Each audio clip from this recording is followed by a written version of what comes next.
In today's video, I will show you how to fix PixVerse AI login problem on Android. If you're unable to log in or facing error, don't worry. Just follow these simple steps. First, check your internet connection. Make sure your phone is connected to a stable Wi-Fi or mobile data. You can turn airplane mode on for 10 seconds, then turn it off again. After that, open PixVerse AI and try to log in again.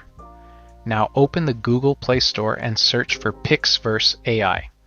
If there is an update available, tap on Update and install the latest version. After updating, open the app again and check if the login problem is fixed.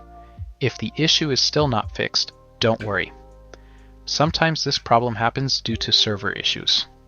In this case, just wait for some time and try again later. The problem will usually fix automatically.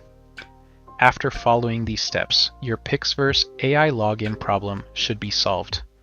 If this video helped you, please like and subscribe for more easy tech videos. Thanks for watching.